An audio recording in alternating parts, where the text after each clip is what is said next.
folks, gather round for this very exciting occasion. So for those of you who don't know, my name is David Mitchell. I'm the mayor of the town of Bridgewater, and I am super excited to be here. I know this has been a long time coming. We wanted to do this many years ago. There's some complications. You can all call the province and your MLA and get them to update the traffic standards. That makes it so these aren't illegal.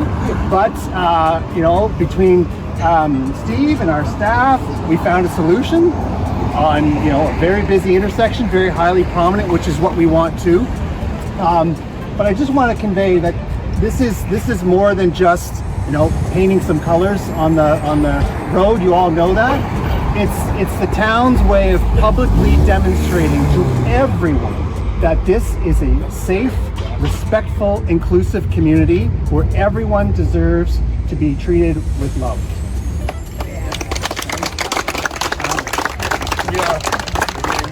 And I know for many of you it doesn't feel like that. So I fielded a few calls. Why are you doing this? Why are you spending the money? Well, because some people don't have the luxury of just walking around being exactly who they want to be, a full, true expression of themselves without someone judging, hurting them. We don't have to go down all, you know. So this is just a small thing that the town can do to express that this is everyone's community, regardless of who you are, how you identify, whatever it is. This is your community.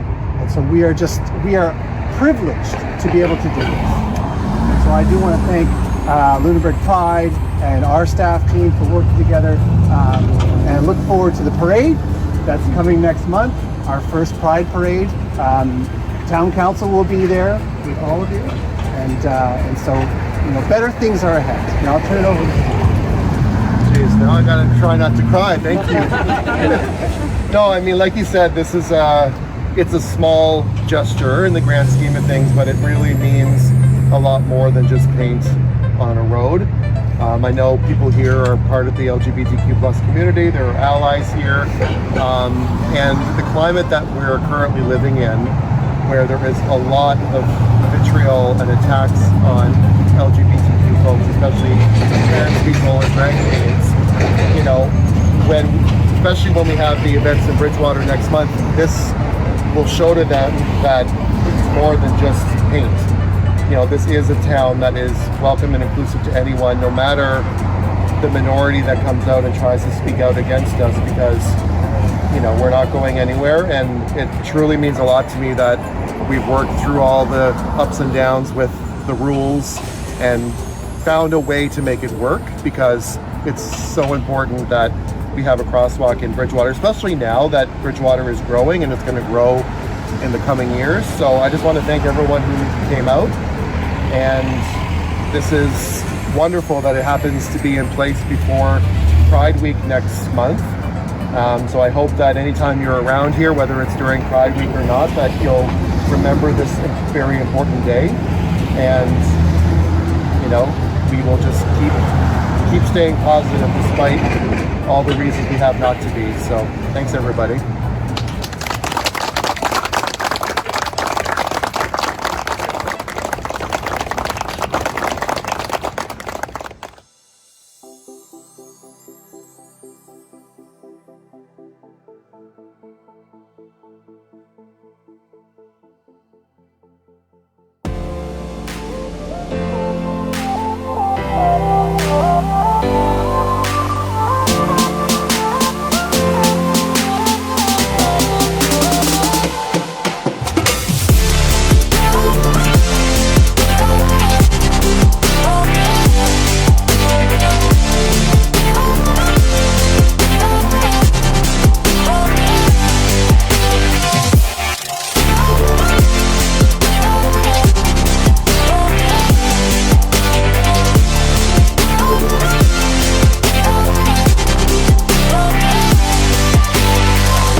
I'm Amanda Fancy. I'm the dealer-owner of Gauss Home Hardware and Furniture.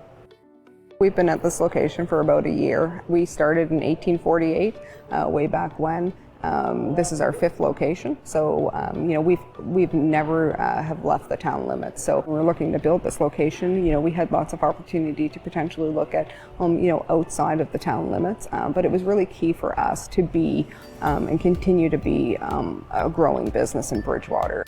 Bridgewater, Nova Scotia is unique. We have a beautiful countryside. Our town is 7,500 people, but then, our customer reach is about 45,000. So, we're talking about lots of small communities, hidden treasures. There's huge opportunity here, and I think that it's certainly worthwhile to make the visit, make the call, do some inquiring, because it certainly is somewhere where I think there would be some strong investment opportunities for sure.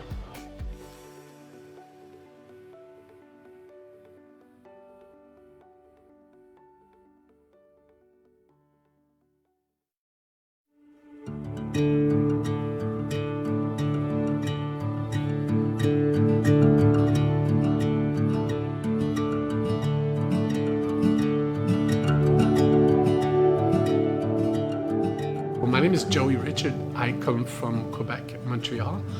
I've studied opera at the Montreal Conservatoire of Music, so this is where I've learned about Italian, the language, and the food. And my passion just became bigger and bigger for food. I've been cooking for 20 years, almost. I opened a family business, but the only thing I forgot is that my family is still in Montreal, so I'm like, I'm trying. I make new friends. I'm building this thing, but it is a family business here. My chef is like my brother. His wife is like my sister. So I recreated a family environment. We do the real recipes, starting from the real ingredients, and for Italian food, what the secret is.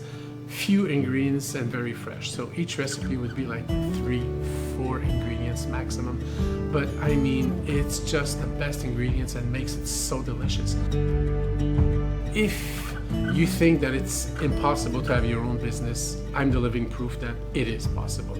People want us to thrive. We work together. So everybody helps each other. If you want to be part of a community, it is the community to be part of.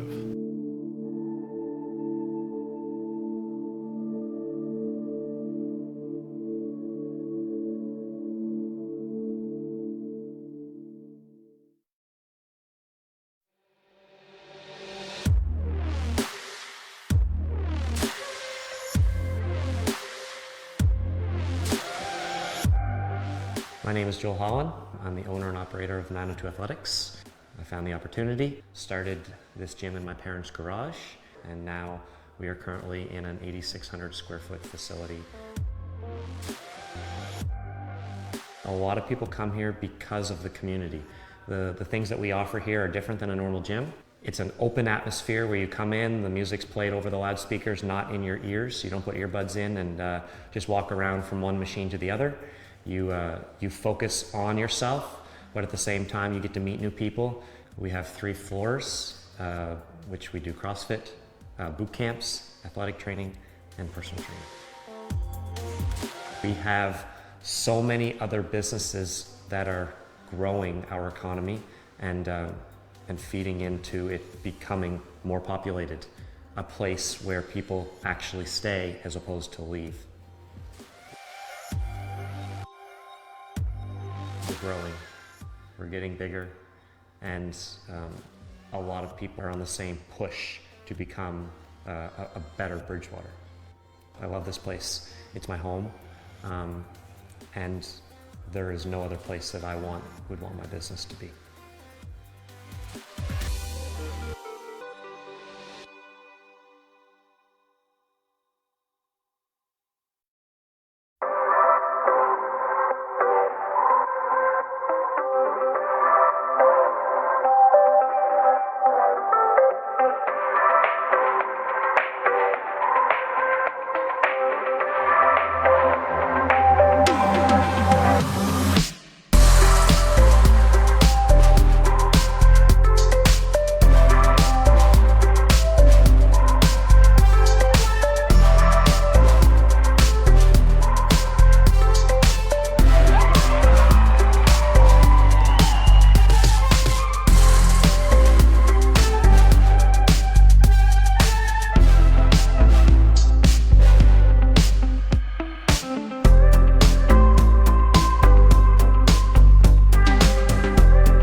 gather round for this very exciting occasion. So for those of you who don't know, my name is David Mitchell. I'm the mayor of the town of Bridgewater, and I am super excited to be here. I know this has been a long time coming. We wanted to do this many years ago. There's some complications. You can all call the province and your MLA and get them to update the traffic standards. That makes it so these aren't illegal. But, you know, between Steve and our staff, we found a solution on, you know, a very busy intersection, very highly prominent, which is what we want to. But I just want to convey that this is more than just, you know, painting some colors on the road. You all know that. It's the town's way of publicly demonstrating to everyone that this is a safe, respectful, inclusive community where everyone deserves to be treated with love.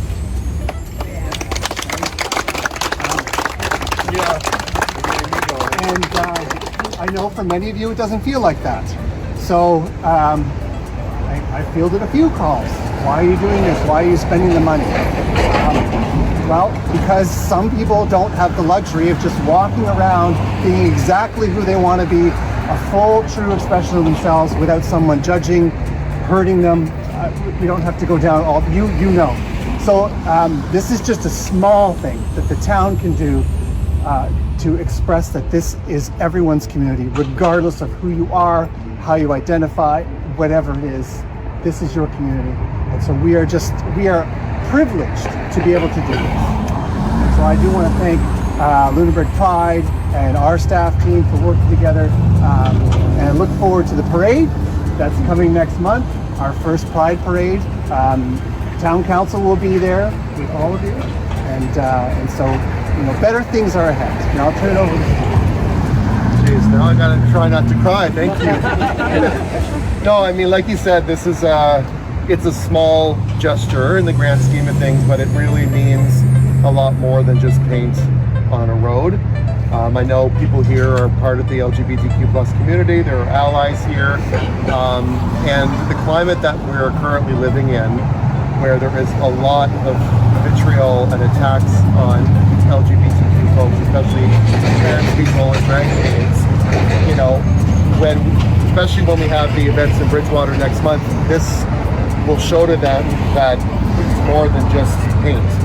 You know, this is a town that is welcome and inclusive to anyone, no matter the minority that comes out and tries to speak out against us, because, you know, we're not going anywhere. And it truly means a lot to me that we've worked through all the ups and downs with the rules and found a way to make it work, because it's so important that we have a crosswalk in Bridgewater, especially now that Bridgewater is growing and it's going to grow in the coming years. So I just want to thank everyone who came out, and this is wonderful that it happens to be in place before Pride Week next month. So I hope that anytime you're around here, whether it's during Pride Week or not, that you'll remember this very important day, and, you know, we will just keep staying positive despite all the reasons we have not to be. So thanks, everybody.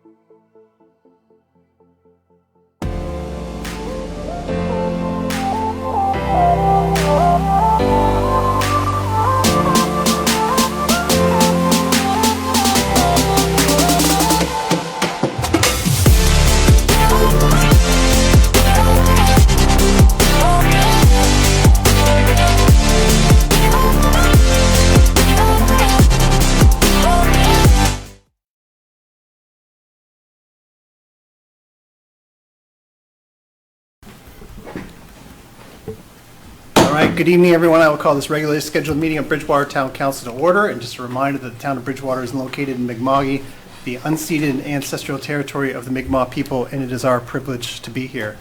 It's nice to see we have a full house. This is exactly how this is supposed to work, with members of the public attending. So thank you, and welcome to our redesigned and much more comfortable council chambers. All right, are there Any additions or deletions to the agenda? Hearing none, motion to approve the agenda is circulated. Councillor Tanner, seconded by Deputy Mayor Fugere. All those in favor? Those opposed? Motion is carried. Just note, we can see Councillor Caldwell is here joining us virtually. So again, a little bit of a new setup. So glad that you could join us, Stacy. So are there any announcements from members of council? Any upcoming events or things going on? Deputy Mayor Fugere? Yes, I'd like to announce that the town of Bridgewater, in coordination with our sponsors, will be doing the Best Decorated Home Contest. The details are just in the works and being finalized in the next day or so, but we will be launching that on our social media, so stay tuned. We will have first and second and third prizes. So yeah, and we'll be awarding those again prior to the Christmas holidays. So yeah, stay tuned to look for more information in this coming week. Perfect, thank you.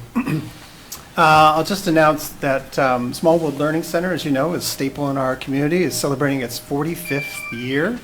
And part of that is they have a gnome trail that they've kind of created along the Centennial Trail down by Small World. So I would encourage you at your leisure to go along and take a look at what the kids have done there. It's quite something.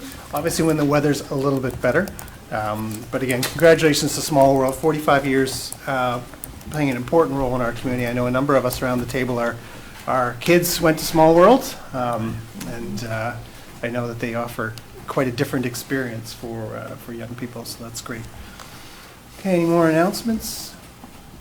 Hearing none, we are moving along. We are a little ahead of schedule, but I believe our delegation is here from South Shore Ceasefire Now.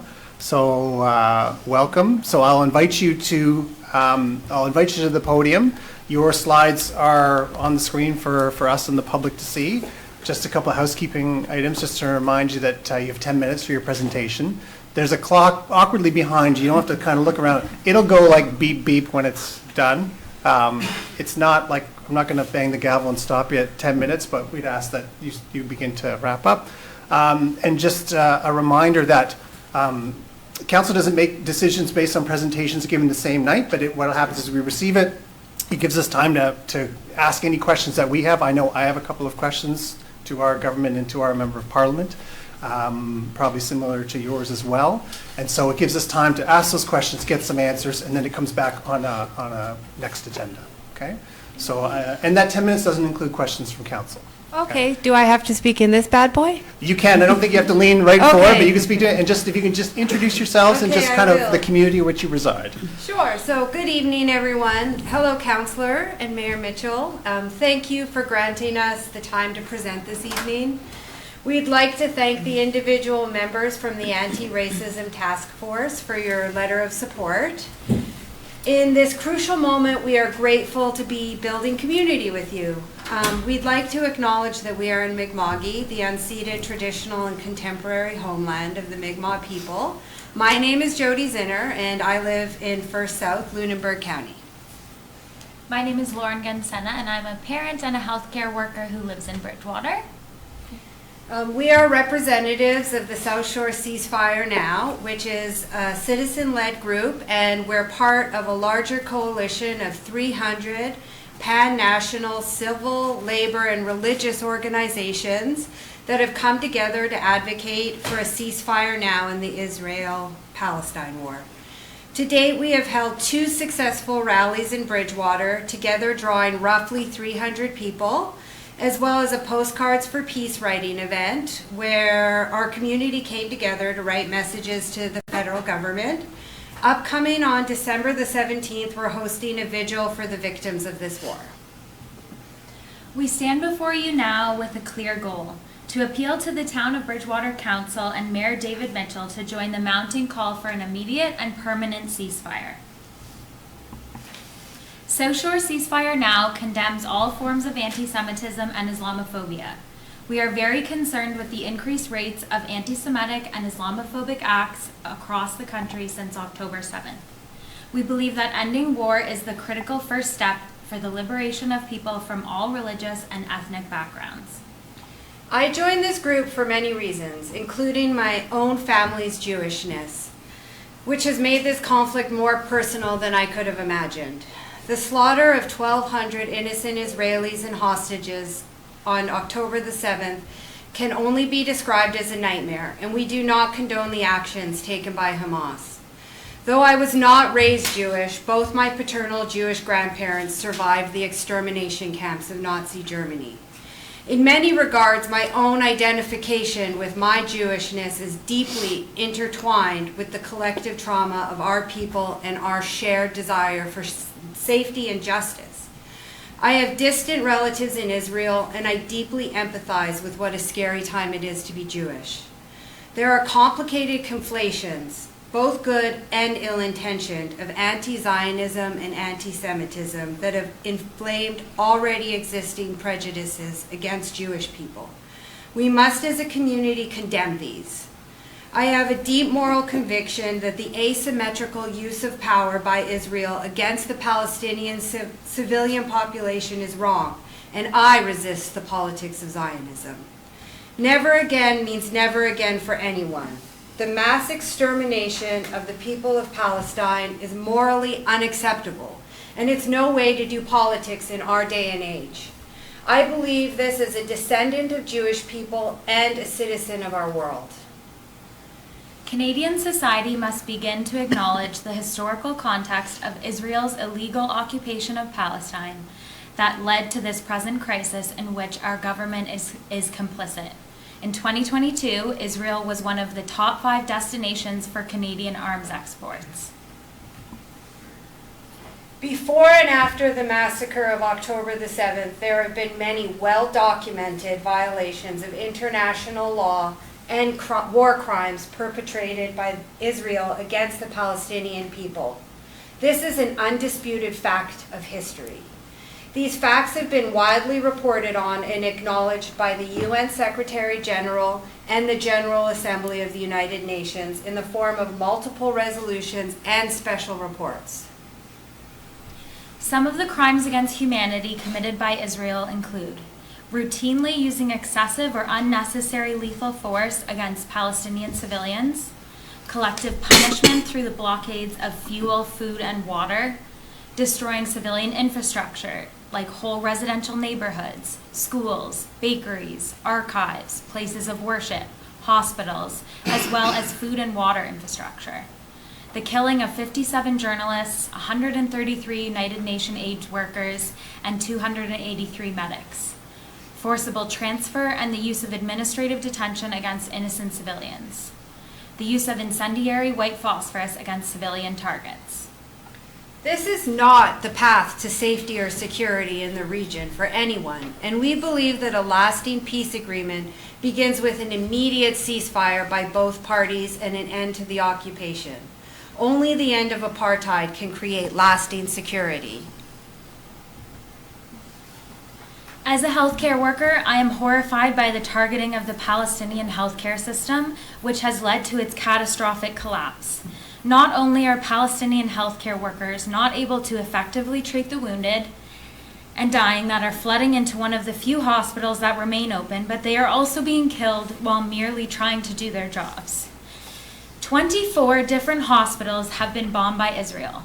26 out of the 35 hospitals in Gaza are non-functional. The UN now says that Palestinians in Gaza are facing the immediate threat of starvation, and there is not enough aid to meet basic emergency needs. Current death tolls of over 16,200 killed may soon be outstripped by deaths from disease and starvation. Gaza requires real humanitarian aid now, and this cannot happen without a permanent ceasefire. This is a message from the children of Gaza whose lives are being irreparably altered by this aggression. When we hear the sound of bombings, we feel like death is on the way. We feel like we wish to be like the other kids who live without a war. They live their childhood in freedom. I am afraid of the sound of airstrikes and the sound of bombs. I wish to free our country, to go back to our houses, and to have water, food, and drinks. There is nothing here. My message to the world: why did you let us down? According to the latest figures published in Al Jazeera, more than 6,600 Palestinian children have been killed by Israeli forces in Gaza since October 7th. This works out to be one child killed every 7 minutes. The UN has called Gaza a graveyard for children. Canada too has a history of graveyards for children. The death of Indigenous children in the residential school system and the burying of them in unmarked graves are documented examples of genocide in this country, according to the UN. We believe that our local council can be a beacon towards truth and reconciliation from Mi'kma'ki to Palestine and say that every child matters. Every child killed today would still be alive if we had a ceasefire yesterday. For the past 2 months, the people of Canada have been organizing in great numbers in solidarity with the Palestinian people. A recent House of Commons petition shattered the record with I'm bad at numbers, 286,719 signatories calling for a ceasefire. We can no longer wait for Prime Minister Justin Trudeau's government to have a change of heart.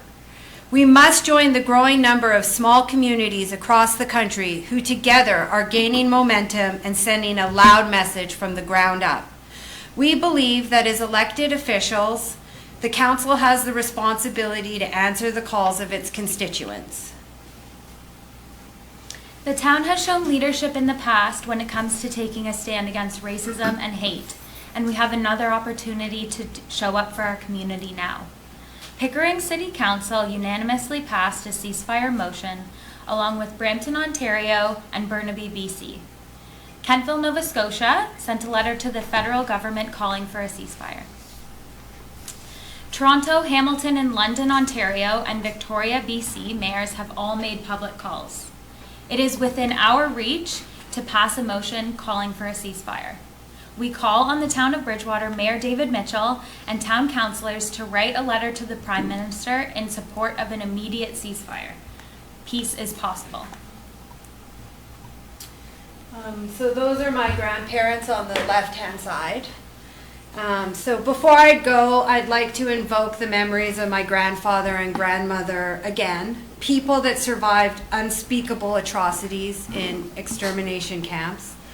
People who, for the record, were so much more than just their traumatic experiences, but who were nonetheless changed forever in unnameable and damaging ways by the Holocaust. When I imagine them suffering through the most inhumane circumstances, I imagine that the spark of me and my other unborn family kept them alive and was a source of defiance and resilience. Through their sheer determination, conviction, and capacity to survive, I came to exist. I owe them the gift of my life, a debt that is a serious responsibility that I do not take for granted. I repay this debt by acting in integrity with my most basic human value of protecting all precious life. I believe that the people of Palestine carry the same desires my Jewish grandparents did to protect the possibility of a future from annihilation. We must collectively protect the precious embers of our shared humanity, the embers all our ancestors carried for us to be here together after enduring so many tragic events of history. We honor our collective humanity by protecting the Palestinian right to exist in safety. We honor our collective humanity by recognizing how all human dignity is bound to each other. This begins here today by acknowledging how profoundly wrong and devastating it is when an entire people are threatened with annihilation because of politics. The carrying out of these atrocities in the name of my ancestors is intolerable. Never again for anyone. Thank you for your time. Okay, thank you. Any questions from members of council? No. So let me just say a couple of things. First is I appreciate and applaud you for coming. I know it's never easy to speak in front of multiple cameras and council. I know that I get nervous if I have to stand on that podium. So I appreciate where you're coming from on such a difficult topic. And I just also want to acknowledge that there's must be close to 40 people here on not the nicest weather outside.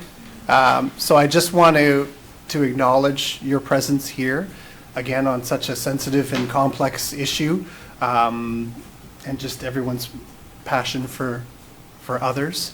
So as I said, council will receive your presentation, and it will be something that we discuss. I know, again, I have questions.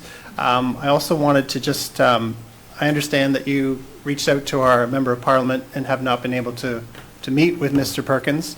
I know after hearing your presentation, I will be passing along to Mr. Perkins that, you know, our council heard you, and as the House, I believe, rose last week, I think Friday, or it's going to rise soon, and I anticipate Mr. Perkins will be back in Nova Scotia, that an opportunity to meet with your group to relay your presentation and concerns directly to Minister of Foreign Affairs would be a good thing to do. So That would be the hope, yeah. Yeah, we'd We've had- appreciate that. Yeah. We've had lots of contact with his office, and we've received numerous quite alarming, unprofessional emails back, so it's been quite off-putting, but that would still be our hope, is to meet with him.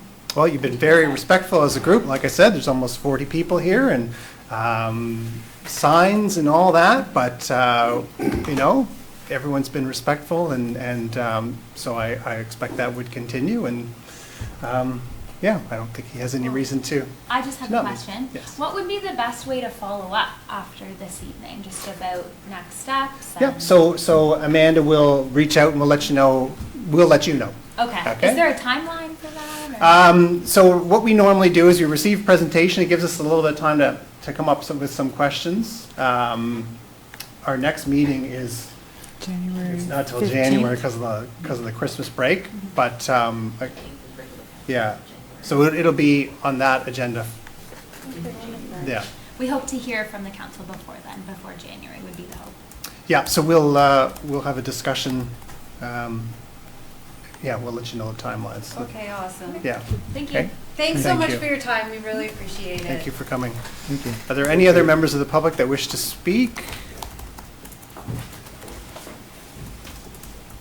All right. Again, thank you so much for coming.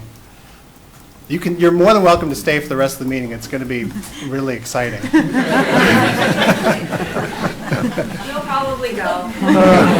Thank you again. We really appreciated your time, honestly. And now we'll just be loud meetings. That's more than fine. All right, we are down to planning items. 7.1, design and construction standards of roads, streets, walkways.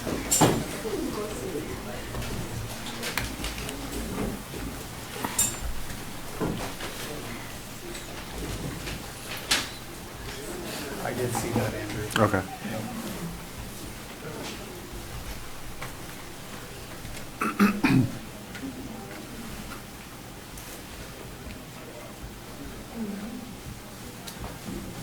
Okay. Good evening. So I'll be speaking to the set of proposed revisions to the town's design and construction standards.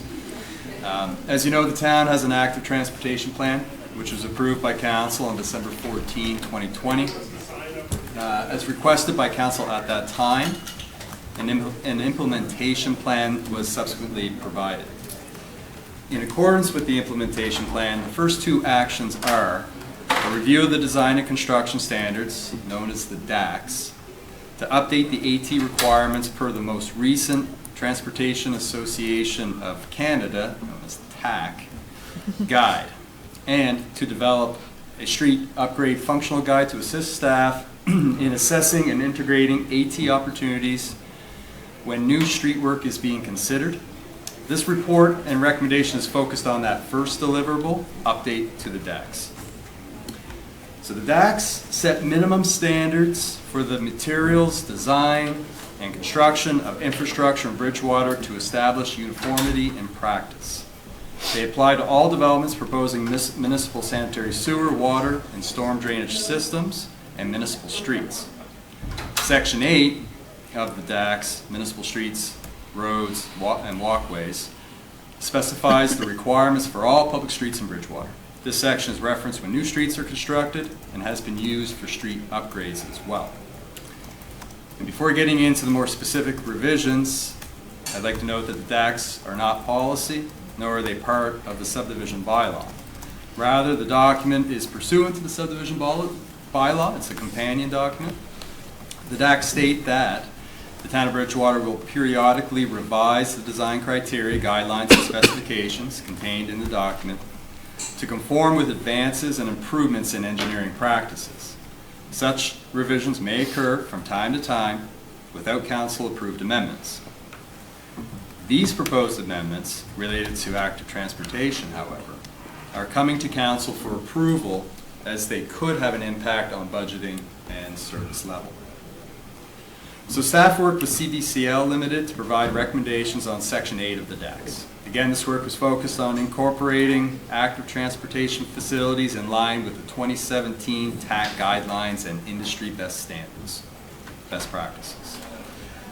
By incorporating the recommended revisions, the changes will help ensure that all modes of transportation are considered when new streets are being designed and built, and that active transportation methods are prioritized as much as vehicles.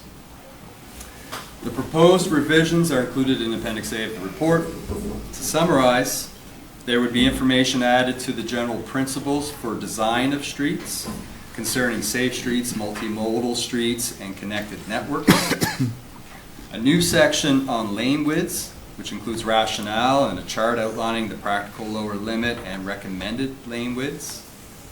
Added information about designing intersections for vulnerable road users, analyzing capacity from a multimodal perspective, so it focuses on the movement of people, not only the movement of vehicles, incorporating accessibility and parking restrictions near intersections. There would be added information about maximum allowable slope, aesthetic enhancements, and street trees. A new section on pedestrian facilities as well. This includes general guidelines, an updated version of the existing sidewalks section, with added information on multi-use paths, crosswalks, pedestrian ramps, and cycle facilities. There would be a new entry to the definitions section for pedestrian ramps, and replacement cross-section drawings with 4 categories instead of the current 2 categories. So presently we have 1 local street standard and 1 for collector streets and arterial streets, or arterial streets. Going forward, staff are proposing 1 local street standard, 2 for collector streets, and 1 for arterial streets. Regarding those revised cross-sections, when the new sections reduce the lane widths to align with best practice, increase the sidewalk width when possible, add cycling facilities to some streets, either through bicycle lanes or multi-use paths, formalize parking on local streets, increase the size of the landscape median between the sidewalks and the lanes, and reduce the sodding at the edges of the right-of-way to utilize that space in a more efficient way. Altogether, the proposed updates aim to prioritize everyone, prioritize AT, reduce vehicular traffic, lane widths for speed reduction, and general pedestrian comfort and safety, all while following the TAC guidelines and industry best practice where it concerns vehicle capacity. So with that, staff recommend that Town Council approve the proposed updates to Section 8 of the town's design and construction standards. Thank you, Nick. Any questions? I know for me, I I didn't really think about the width of the street contributing to the speed of the cars on the street until the CAO pointed that out. And when you think about the streets that we have received public concern and complaint from, are streets that are really wide. And it makes sense, right? The width of it gives that, you know, we see it on the highway, right? As soon as you get the 2 lanes, someone's doing 90, and as soon as you get that passing lane, they go up to 120. Just because it gets wider. So, I mean, to me, this also addresses, while it allows us to have multiple modes of getting around, it also helps us address some of our speed concerns in what you said is a best practice way. So, I'm certainly think it's a good move. Councillor Thorburn? Yeah, just a couple of things, Nick. With the local streets, they were 18 meters, now we're going down to 16. and certainly the collector streets and Admiral streets, we're going from 22 down to 20 and 18 and 20. Why are we downsizing those street widths? Well, that's the overall, excuse me, right-of-way width. So if the lane widths, the individual lane widths, so thinking about curb to curb Sure. surface, if that is being reduced, then the overall street right-of-way width would come down Right. with it. Right. So that really the change is reflective of the lane width reduction. Okay. Other questions? Stacy. Sorry, Councillor Caldwell. Thank you. A couple things. So I know that the recommendation, the guidelines for local streets are sidewalk on one side, and for arterial and collector be on both sides. I wonder if we might go to those are recommended, but I wonder if council might have a final say on that, because sidewalks are expensive, and I wonder in certain cases that a sidewalk might not be needed on both sides, the arterial or collector street. So I'm wondering about that. And the other thing is, I was recently at a conference where an expert spoke about street trees, and he recommended oak and elm as a preferable trees on streets because they will grow well, and they'll also provide canopy over the street and sidewalk. So I wonder if we might make those the preferable choice for street trees. I think there's a companion document that talks about street trees. Yeah, just on the street trees item, yes, we do have a list of acceptable trees, and we can take a closer look at that and make sure that, I'm not sure which kind of oak, but that oak and elm are there. I'll assume that relates to all the varieties of oak tree. But yeah, our list comes primarily by way of Nova Scotia Power, but also we had a street tree inventory done 5 years ago or so. Dalhousie conducted that work for us. So we do have some good information on street trees, but we can have a closer look with respect to tree planting along the street right of way. I mean, as far as the sidewalk question, that may be best served in.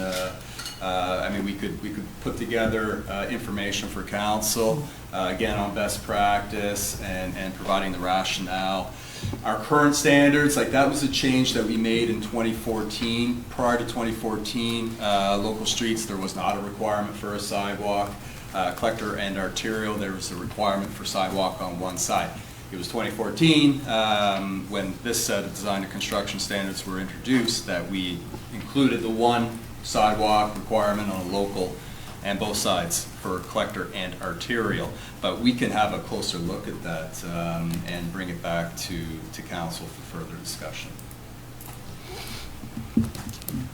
To see you. Nick, I know you mentioned that at the beginning of your presentation that the design and construction standards, while referenced in the subdivision bylaw, have purposefully been worded such that it's at the discretion of the engineer or staff in terms of amendments to that and not subject to council's approval.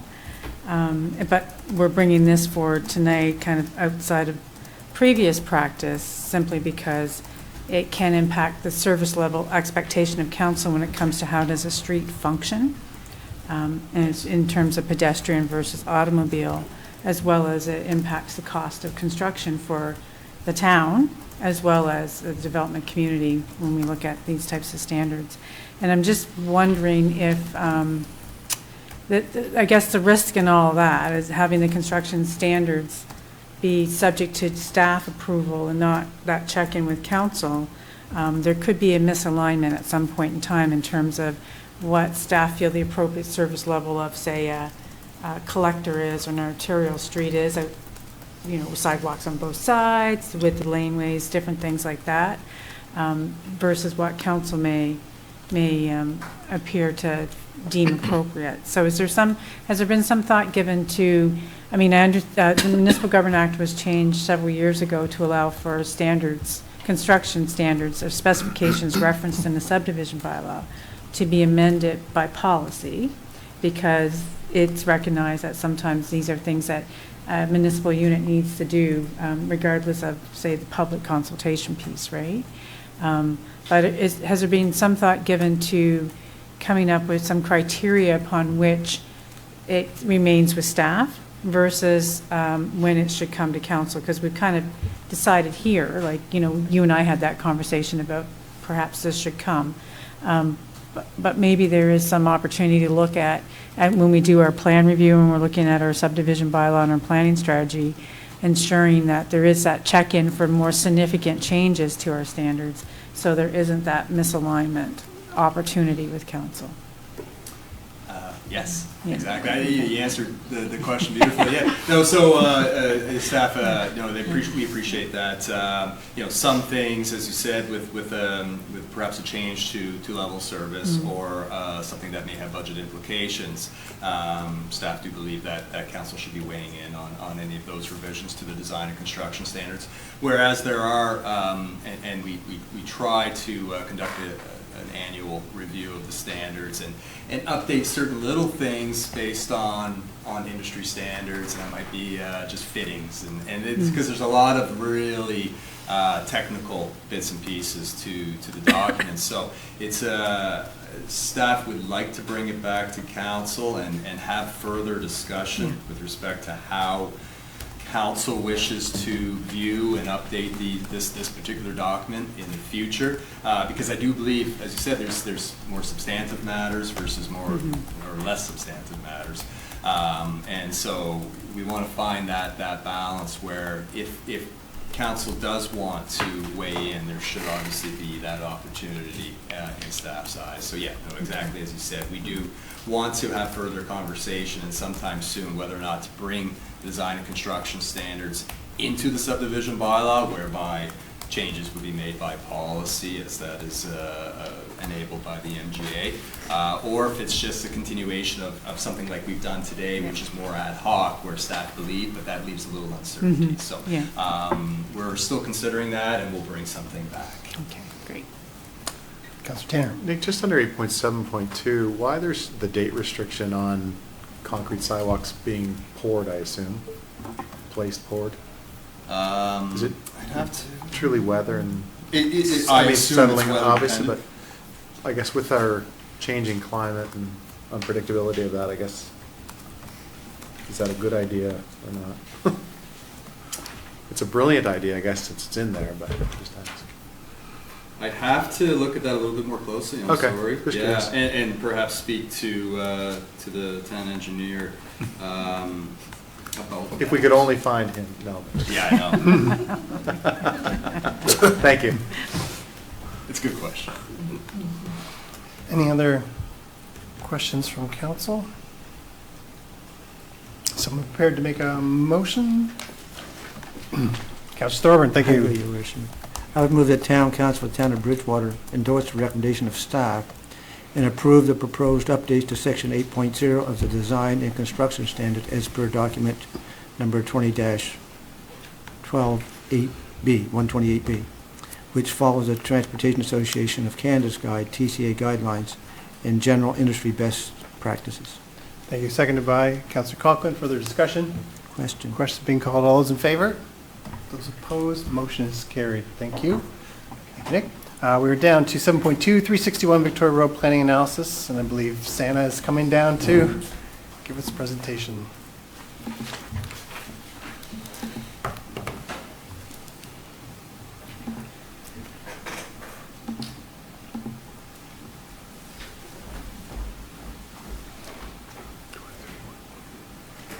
Good evening, Council, Mayor. I'm here for speaking about 361 Victoria Road application, proposed municipal planning strategy, and land use bylaw maps amendments, which is about redesignation and rezoning from commercial to residential.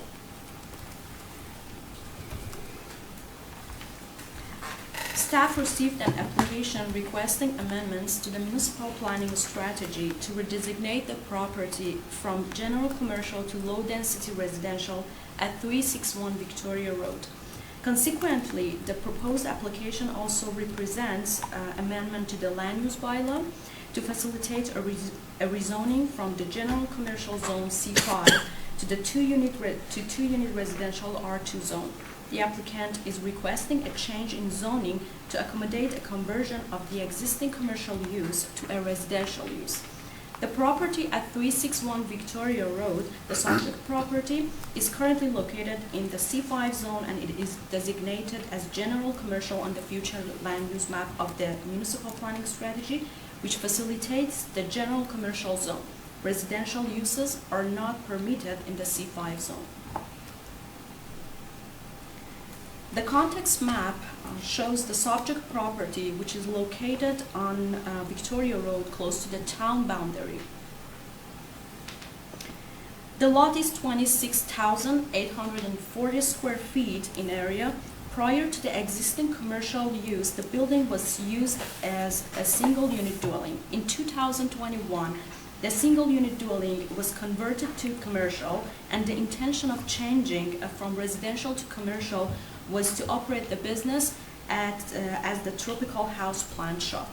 The applicant is pursuing the property's redesignation and rezoning for residential purposes with the primary goal of facilitating its sale. As shown on the map, the property is adjacent to properties in the general commercial or C5 zone, illustrated by the pink color, and near properties in the comprehensive residential R3, colored by dark yellow, two-unit residential R2 with the light yellow, and the single-unit residential R1 zones cream color highlighted. The present land uses for the two properties abutting the subject property are a funeral home southwest and a parking lot northeast. These two properties, as displayed on the zoning map, are located in the general commercial C5 zone. A rezoning to two-unit residential or R2 could not proceed if the property is not redesignated. The subject rezoning request can only be enabled through a redesignation to low-density residential in accordance with the displayed future land use map of the MPS. The designation of the property and the surrounding properties can be seen on this map. The general commercial designation identifies all lands which are highlighted by brown color on this map that are intended for a broad range of commercial development along or close to major arterial streets in Bridgewater, outside the downtown core. To enable a map amendment to the zoning map, the first step is to redesignate the property on the future land use map to allow single and two-unit developments. The most appropriate designation to pursue is the low-density residential designation, which are colored in light yellow.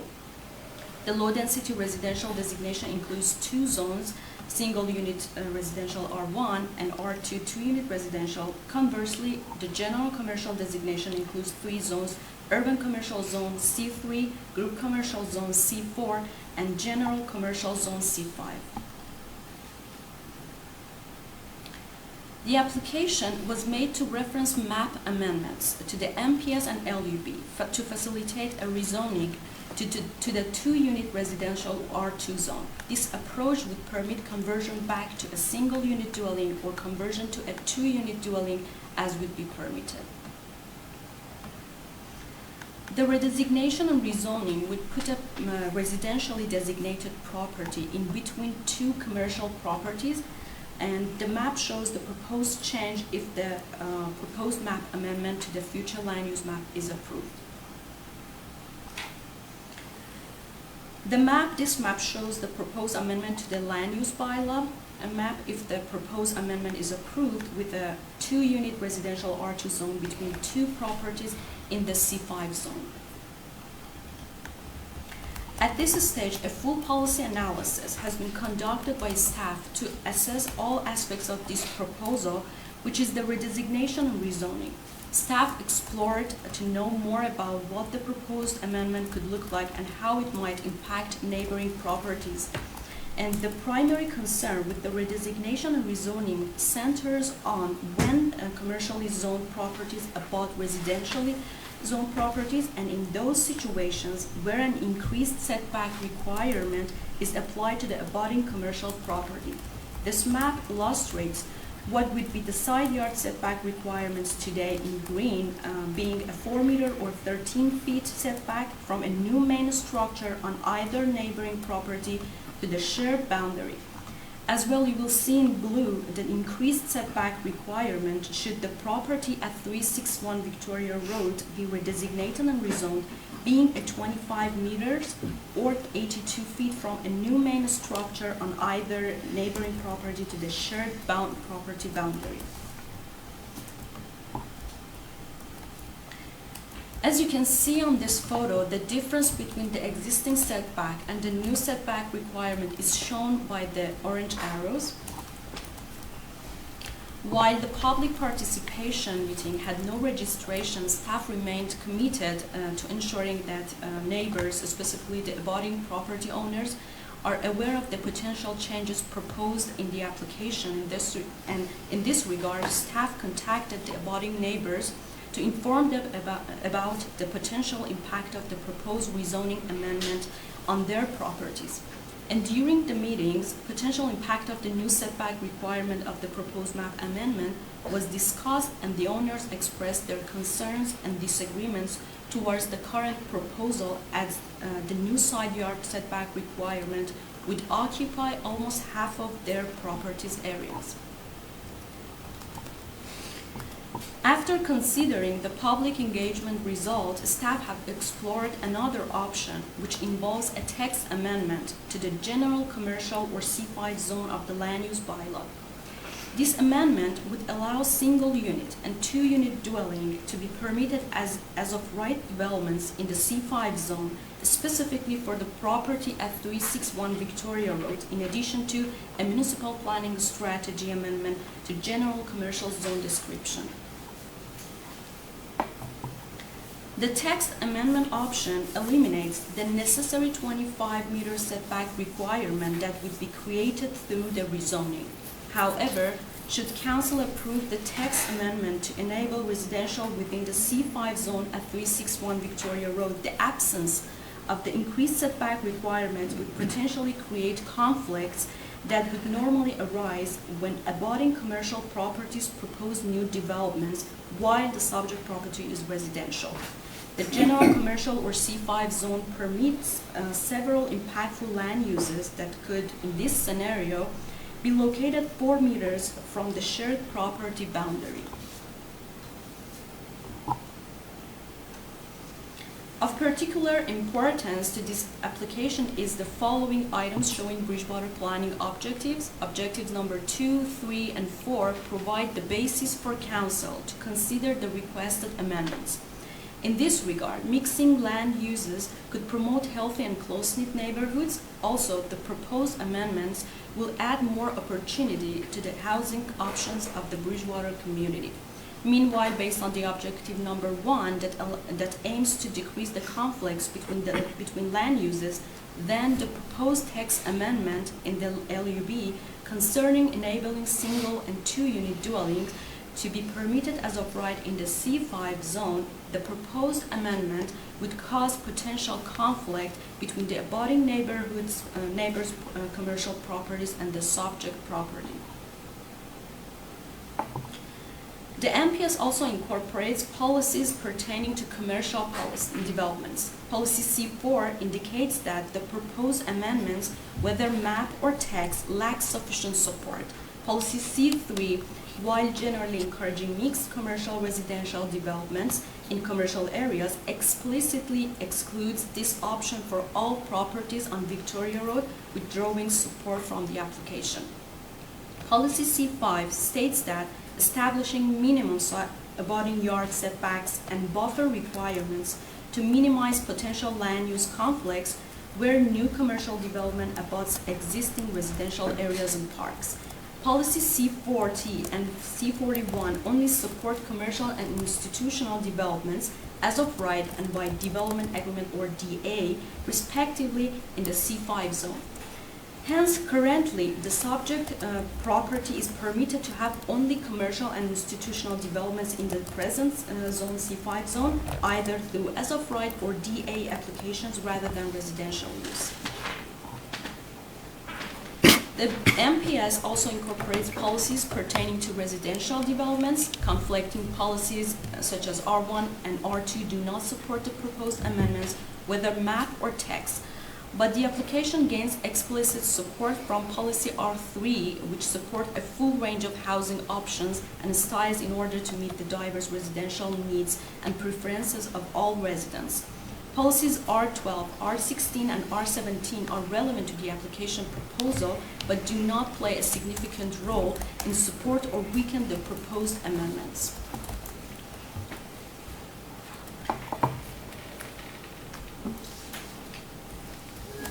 To conclude, the first proposed option addresses map amendments on the future land use map of the municipal planning strategy, concurrently rezoning from C5 zone to R2 zone through a zoning map amendment of the land use bylaw. A significant consideration would revolve around the potential introduction of a new side yard setback requirement for properties abutting to 361 Victoria Road. On the other hand, the second option is text amendment to the LUB that seeks to include single unit and 2 unit dwellings are permitted developments as of right within the C5 zone, but exclusively for the 361 Victoria Road property.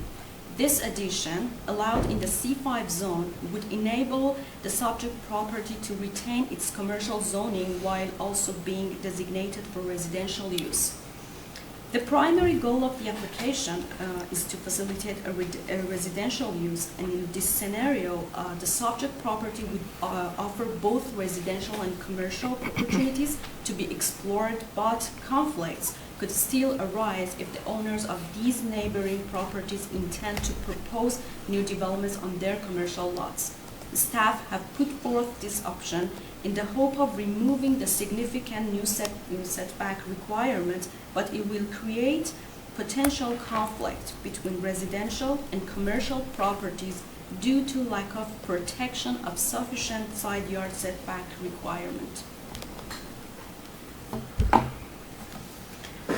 Given that previously, prior to the existing commercial use, the building had a residential designation and was used as a single unit dwelling, this would highlight and create this potential for the subject property to turn back to its residential use. Ultimately, this amendment would provide the opportunity for mixing uses around town with context-appropriate uses, including in buildings that may not support residential. Staff initiated to assess the 361 Victoria Road application, focusing on the first proposed amendment, the map amendment. Following public engagement meetings, especially with the neighboring property owners of the subject property, additional considerations were undertaken to address rising concerns. Meanwhile, staff explored the text amendment option, but after analysis, they have identified potential conflicts. Regarding the policy compliance, the application gains explicit support from policy R3. However, conflicting policies such as R1, R2, and C4 indicate that the proposed amendments, whether map or text, lack sufficient support. Policy C3, while generally encouraging mixed commercial residential developments in commercial areas, explicitly excludes this option for all properties on Victoria Road, withdrawing support from the application. Additionally, both main options, text and map amendments, raise significant concerns for abutting properties due to potential new side yard setback requirements and conflicts with neighboring commercial properties. On the other hand, the pressing concern for the public is housing. However, it remains uncertain whether this alone could provide sufficient grounds to proceed with the proposed application, especially when it lacks substantial support from the town's current policies discussed earlier. Given this, it is recommended that Town Council deny the requested municipal planning strategy and land use bylaw amendments and maintain the general commercial designation and general commercial zone. Thank you. Thank you, Santa. Questions from members of council? Councillor Conklin? Excuse me. Just looking for a ballpark figure, like what kind of cost is involved in rezoning? an item like this. So when we rezone from residential to commercial, like just, I'm looking at like staff time and, you know, the hearings that we had to have and. So the amount of staff hours that go into an application of this size, that requires this type of analysis, would you say that that's probably 3 weeks of solid work? Yeah, that'd be about right. And considering the two of us were working on it as well, yes. That'd be hours, yeah. Yeah, we haven't gone to the public hearing stage, but we have had public information meetings or an engagement, with the residents. Yeah. So, Yeah, but just to put on a public meeting, I mean, that's another cost. Yeah, there would be just staff costs, not just the planning staff, but other staff that may be in attendance as well. Councillor Tanner. Just to walk back a couple slides, the text amendment you've got on the left-hand side with a conflict. I'm not 100% clear in my mind where, forward again. Two more. Sorry. One more. No, forward to the two charts. The two Sorry. charts that are right there. Nope. So I'm still not clear in my mind where I understand the potential conflict, but where would it occur? The text How would amendment it- option for the map. The text amendment piece. The text amendment, the conflict is because through text amendment, we don't need to have a new side yard setback requirement. Right. So we remove that.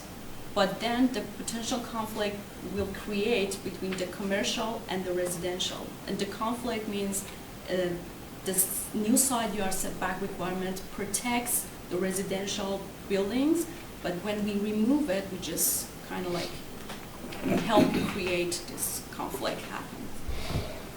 Okay, I'm still not 100% clear. So that's a parking lot right now, Yeah. right? So without the setbacks, they could they use it for something other than a parking lot then? And so there's the conflict, because then you could have another commercial use 4 meters instead of 25 meters right to residential. Okay, sorry. And if I may, the general commercial zone allows some pretty impactful uses. North Right. Street, the edges of town, it's generally where we see it at the peripheries. So gas stations, things of that nature. And if there is no increased setback requirement, those could be located as close as 13 feet to Right. the shared property boundary of a property, then we would be allowing as residential. So Okay. that's where that potential for land use conflicts comes in. Just if I may, but right behind these commercial properties is comprehensive residential, right? So is that not a conflict in itself? Or just, do you follow me? Yes, Okay. I mean, it could be. Okay. So no, those are, so there is an increased setback requirement there now. So it's not Okay. so much a conflict, it's an issue for those commercial properties, because that increased setback requirement would have to be located on the commercial property. right. Okay. Now, those properties in behind these subject properties are wetland. They're really undevelopable, but to your point, they are residential, and so that increased setback requirement already exists for those commercial properties to the rear. Okay, understood. Thank you. So this was a residential use, and they made it converted to commercial. And my understanding is at the time, staff did advise them that converting this to commercial means that it's not so easy to then go back to residential, and that the situation that we're in now could occur, right? So it's I understand the homeowners or the business owners at 361 are in a bit of a spot because they want this to be rezoned back, but they did understand at the time that doing this didn't mean it was going to that easily go back, correct? That's correct. It was communicated to the property owners that once they converted that, they lost their status to allow the residential because they were what we call legal non-conforming. So the zone no longer permits it, so they're not conforming to the existing zone standards, but they were legal because they were previously allowed as a residential use. So it was communicated when they were converting to commercial that residential permission was no longer going to be there. Okay. I mean, to me, the map amendment is a non-starter because you're punishing the neighbors on the side with 25-meter setbacks. I mean, to me, there's a cost to them for that. And when I look at especially both, 25 meters is huge. It almost touches the building on the one side, which is their, it's their primary use, and the other one is parking. And then I thought, so I like Councillor Tanner, I thought, well, the text amendments, that's maybe a more palatable solution until you realize that the future use of that could be something that is quite detrimental to now the residential property if it gets converted. So I guess in my head, I'm going back to the fact that it was communicated to the owners of 361 that if you go down the road of converting it from residential to making it a commercial use, that it is not that easy to go back, and this is, now we see why. It's kind of a no-win. Somebody loses in this, right? If you convert it, then back to residential, then the using the map amendments and the two commercial entities very much lose out. And if you use the text amendments and then the commercial uses change, then whoever buys, if it's a new owner at 361 Victoria, then they lose out. So I don't, for me, just speaking for myself, I don't see any other option than the recommended action by staff. Councillor Thorburn. I'm like you, Your Worship. I thought the text amendment would be a simple solution, but we cannot control what would ever be put there.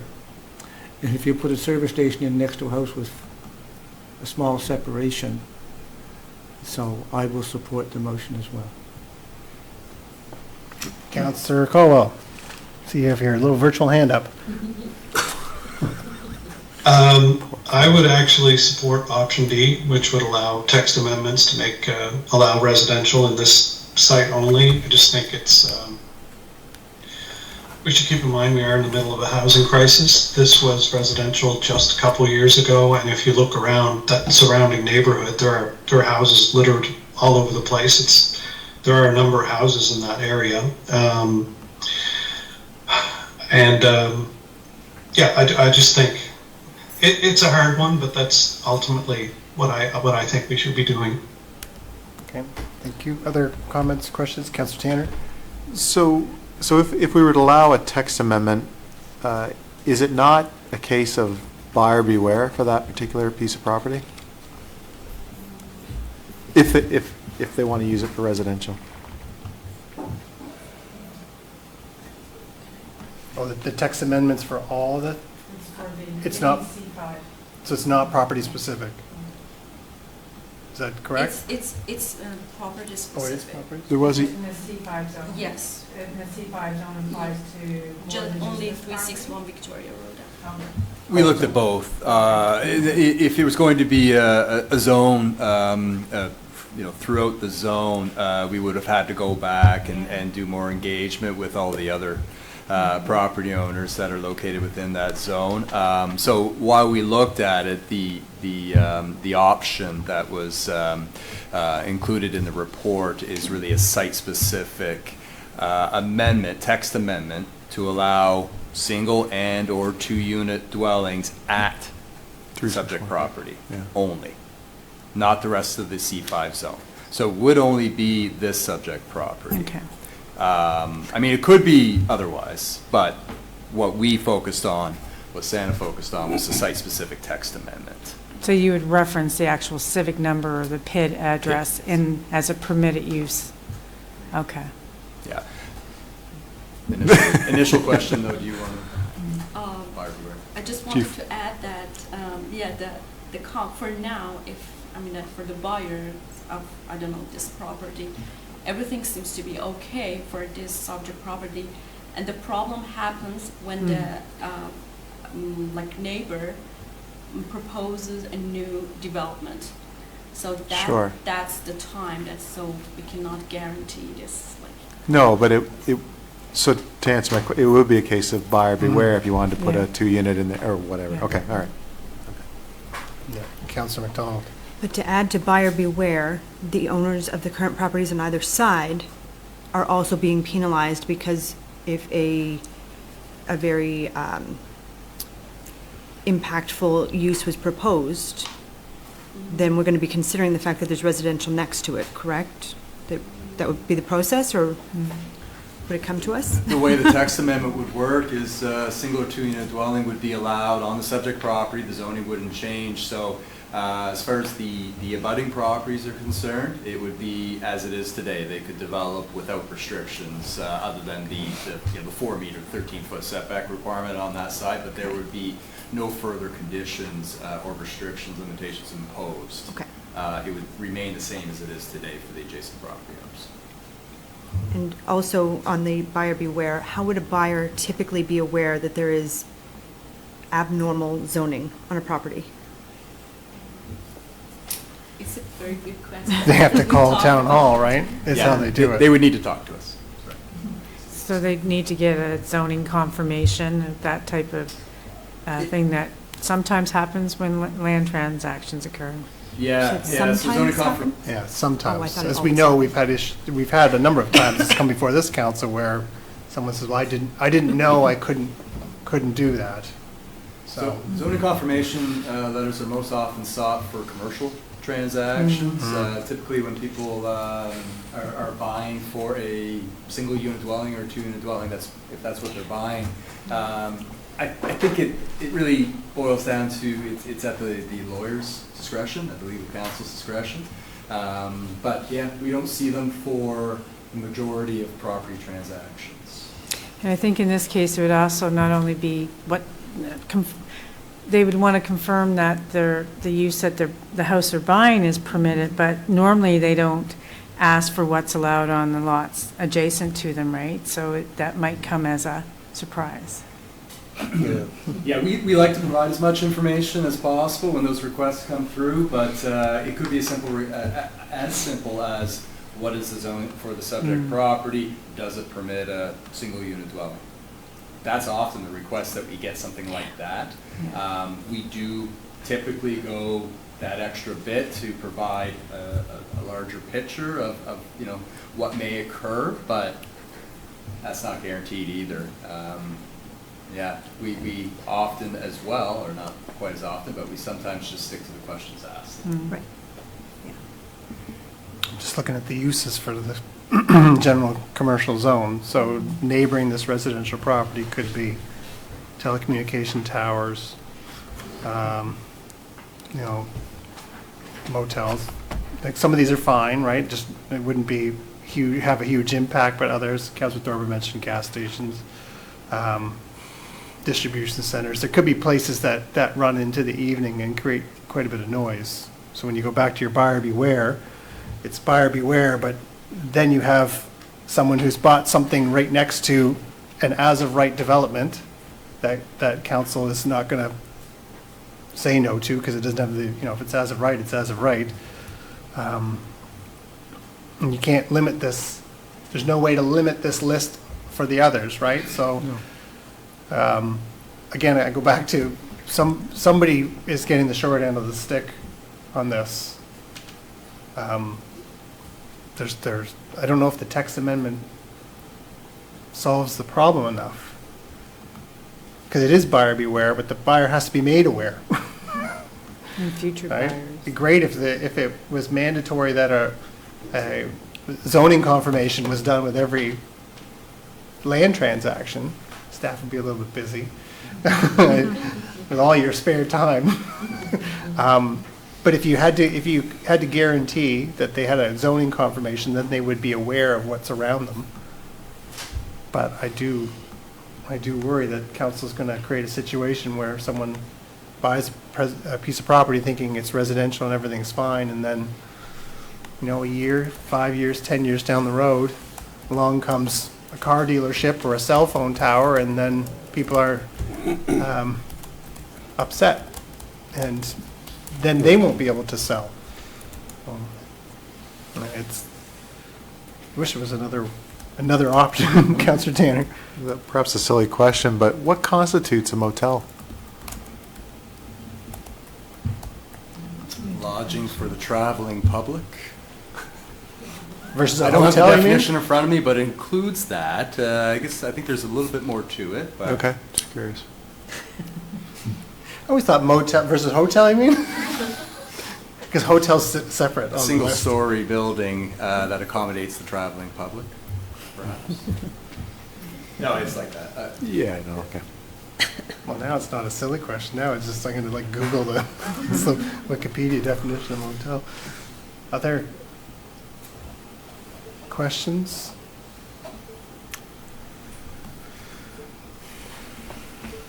Not an easy one. We don't have a motion on the floor. Is someone prepared to put a motion on the floor? We can discuss that. Councilor Torber? I've moved that town council for the town of Bridgewater endorse the recommendation of the Community Development Department and deny the requested municipal planning strategy, MPS, and land use bylaw, LUB, amendments, and maintain the general commercial designation in general commercial C5 zone for 361 Victoria Road. Do I have a seconder? Councilor McDonald. Further discussion? Question. Questions being called. All those in favor? Those opposed? Motion is carried. Thank you. Thank you both very much. Thank you, Santa, for the detailed report. I know there was a lot in that. Great job. So that there's a lot of information, helpful. Didn't make it any easier, but it was good information. Thank you. We are down to reports and recommendations. Tender, I'm not even going to say the number, for the wastewater treatment plant, headworks and UV system upgrades. Maybe that's why they were so happy when we delivered cookies today. Tammy and I delivered the Christmas cards for staff and cookies and got to the wastewater treatment plant, and they were excited about this. Must have been. It's such a cool facility.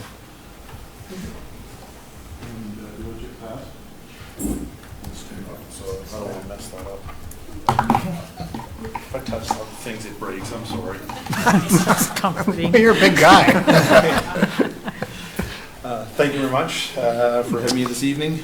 As part of the 2023-24 capital budget, it included 2 projects for the wastewater treatment plant.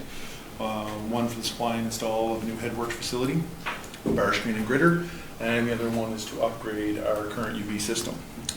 The projects, the total combined budget for these projects it's $1 million and $1.456 million net HST respectively. The design for both of these projects was completed by CBCL. That work was awarded back in October 2022 as part of the RFP 2022-10 for engineering services. The focus of this project really is 2 essential components of our wastewater treatment plant, the front end and the back end. So the first stage is critical because it does remove any debris, rags, grit that can affect downstream processes. And the final UV is disinfection through UV light technology. CBCL was engaged to complete a detailed assessment of the wastewater treatment plant, focusing on both the front end and the back end. They were awarded the work for the design, for the assessment, as well as the design, tendering, and construction inspection services. We've committed to the first part of it for the design, tendering, and the assessment, a net total of $163,633.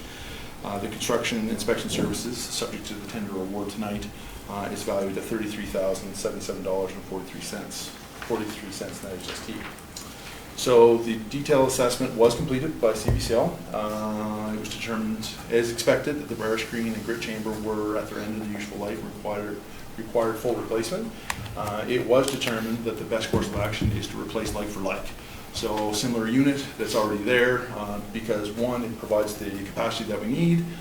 It's the least complicated mechanically. There is overflow capability and operational familiarity for the staff. There was a cost estimate provided for that replacement, and it was $1,762,000 net HST. In terms of the UV, there was some good news through that inspection, is that their current system is more than adequate because it is in good condition. It has the capacity for future flows and provides good effluent quality. So really just need an upgrade to the instrumentation and controls to provide the opportunity to save power and to monitor disinfection conditions. The estimate for that work was total of $142,000 at HST. So we did issue a tender that closed November 28th.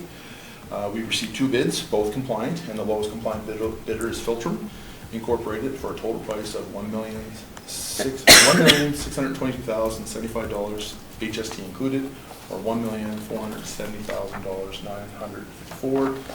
Sorry, net HST.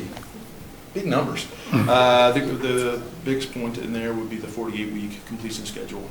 So that would be this time next year that the work will be done subject to award. So in terms of budget, I did notice an error when reviewing this tonight. The table doesn't match the text. So the approved budget, combined budget was $2,456,000 at HST. The total financial commitments to date, the correct one is $196,170.51 to CBCL Limited. That is to complete both what they've done to date as well as their construction inspection, to a commitment to Atlantic Purification Systems, which is the supplier for the UV system that we have in place, $56,276.79 at HST. So subject to Council's award to Filtrum, the low bidder, it appears that we will be $732,607.07 net HST under budget, which provides sufficient contingency for this project in case of change orders, things unknowns that staff are not aware of, as well as additional engineering services in case we continue to have staff shortages in the engineering department. It should be noted that the 2023-24 budget proposes some grant funding to help offset costs at a total of $842,000. These funds have not been secured to date, so as such, the town costs will be funded via borrowing. If we are successful, it will reduce the amount lessened, the amount borrowed will be lessened. Sorry, and if we are unsuccessful, we'll have to borrow an additional $110,000. There are options, but staff are recommending the award to Filtrum Incorporated. Tenders 220859-00, wastewater treatment plant headworks and UV upgrades to a compliant low bidder, lowest compliant bidder, Filtrum, at a cost of approximately $1,620,075, including HST, or $1,470,954 net HST. Wow, that's a mouthful. It is. It is. Yeah. Can you do that again for us? Please no. Thank you, Matt, for that. Questions on this? No. See, that was so detailed. We got it all. Someone prepared to make a motion? Councillor Conklin. I move that Town Council for the Town of Bridgewater endorse the recommendation of the Engineering Department and award tender 220859.00 wastewater treatment plant headworks and UV systems upgrades to the compliant low bidder Filtrum Inc. at a cost of approximately $1,622,075, HST included, $1,470,954 net HST. Thank you. Seconded by Councillor Tanner. Just that 48-week lead time, is that like the new norm, and are we okay with that in terms of system? The other bidder, if you notice, was double that. Yeah. So I was happy that there was one within at least next year's fiscal year, which was anticipated that this project would be carried over. So at least it was anticipated. Right. If it's the new norm, I would expect most upgrades of this such will be a 1-year lead time. Okay. And staff are going through the budget right now to see what we need pre-budget approval for us going forward for any of those critical projects. But we're good to wait on this. Like if it arrives in 48 weeks, then we're okay. We're good. Okay, good, perfect. Thank you. We have a mover and a seconder. All those in favor? Those opposed? Motion is carried. Thank you. Thank you very much. Thanks. Q2 financial reports.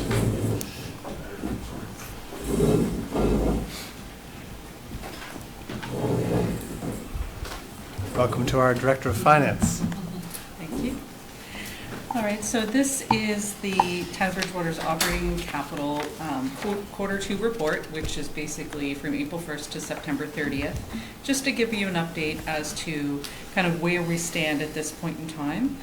So if you look at the reports that were attached, we are projecting a budget surplus of just over $1.1 million as of September 30th. I always like to caveat that with, we don't know what the winter will bring, so things can take a turn and go over budget. Some equipment maintenance and snow clearing costs can quickly turn that around. So it's just based on what we know up to this point. So a few things to go through. One of the key things we always talk about is de-transfer tax. And as of September, we're already exceeding 100% of what we set for a budget. And so we're projecting that out to be probably $250,000 over budget. We know the winter's typically a little slower for transactions, historically speaking. The past couple of years, there doesn't seem to be a trend. It's kind of, you know, at the whim of whatever's happening in the market, and then throw in one large transaction and it changes what I've said today by the end of the year. So at this point is over budget, which is good. So that's making up $250,000 of the anticipated $1 million surplus at this point. So it's pretty impactful. Hopefully it'll be higher so we have more, but at this point that's where we're at. On the sewer revenue, we always have to project, you know, based on how many units we had last year and project how many units might connect to the sewer. So we were a bit optimistic, I guess, when we did that. So we're projecting sewer revenue to actually be $33,000 under budget, unless there are a large number of connections in the second half of the year. In the other revenue from owned sources, we talked about this in quarter 1. Basically, we have budgeted interest income conservatively at old rates, and the rates kind of subsequent to budget approval have been quite high, and our interest rate on all our bank accounts is based on prime. So when prime goes up, we're getting better return on those funds, which is great news. And so between that and the betterment charges, we are anticipating about $488,000 over budget just on that category. There's some other smaller amounts, but that just give you an idea of where the interest is going. And we also have a significant amount of funds in our bank account right now due to the delays in the capital projects. Balances we wouldn't normally see in our bank balance have been there because we've been, whether contractors have been slow billing us or we award tenders that are in the capital budget and we actually haven't had to pay for them yet. So it's kind of interest rate plus larger than normal balances in our bank account. On the conditional transfers, we're projecting that to be $144,000 over budget. And that just has to do with a number of different grants we've received, one of them being $115,000 that wasn't budgeted. It might end up being deferred at the end of the year. It just depends on whether we've found something to spend it on or whether any of our existing projects qualify. So overall, that leaves us with revenue projected to be $893,000 over budget. On the expenditure side, again, similar to quarter 1, a lot of the explanations relate to vacant positions and things like that. So if we look at administration, again, we have a vacant deputy CAO and an asset management coordinator, so we're projecting that to be under budget by $95,000, so savings, I guess, at that point, or, you know, for year end. Under information management, we are under budget right now by $20,000, but largely due to timing of billings from the Municipal Joint Services Board. Under protective services, again, for police and law enforcement, we have vacancies and absences of staff, so that's resulted in some savings on salary accounts. How's that for timing? The police chief walks in just as you get to protective services. Were you waiting by the door going, I can't wait to hear all the good news about protective services being under budget? Some of them We planned it, you just didn't, you caught on. So that's for police. So under transportation services, my director of engineering going to jump up too. Under common services, again, largely the vacancies are the reason for some of the under budget amounts there, which save us money to put towards the surplus. And fuel is the other one.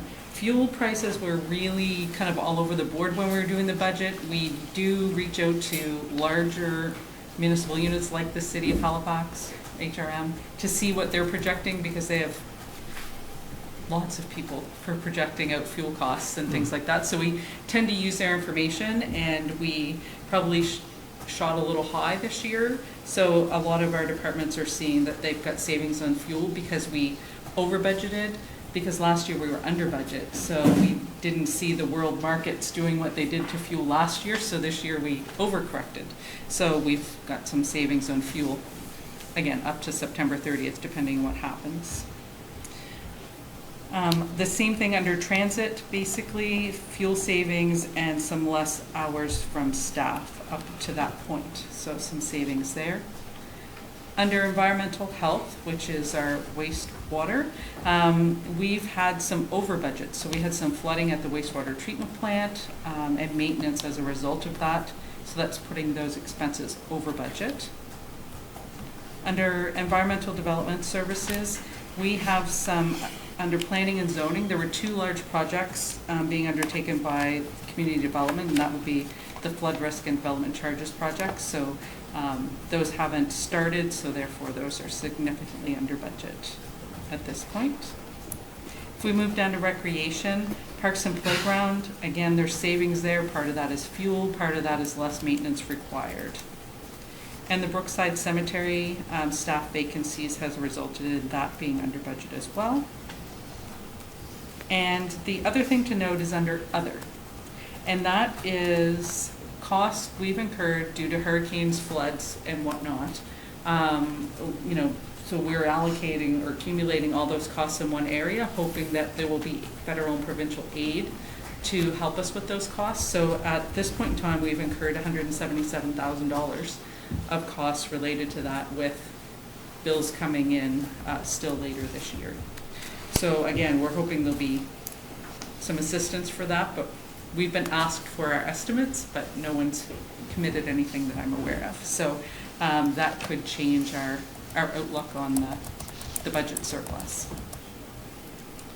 On the capital side, I wasn't planning to go through the individual projects, but we did provide a report.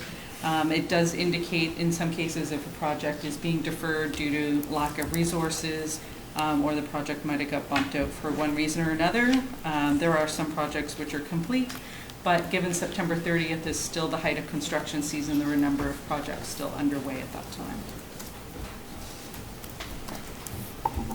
So that's everything that I have, unless anybody has any questions. Question, Councillor Conklin. Difference between police and law enforcement, the expenses. Off the top of my head, I can't answer. Scott, do you remember why?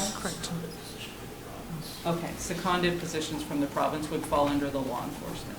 Okay. Thank you.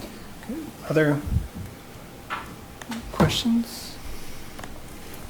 Must be nice to kind of come with a lot of these numbers are on the good side of. Yeah, we have things very summarized for you. We have hundreds of accounts, so we have everything condensed so that it is readable and we're not here all night going line by line.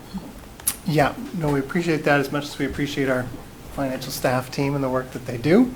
So this is great. Any other questions from council? If not, someone prepared to make a motion. Councillor Tanner, thank you. I move the town council for the town of Bridgewater receive the Q2 financial report from the Director of Finance as submitted in document series 23-191.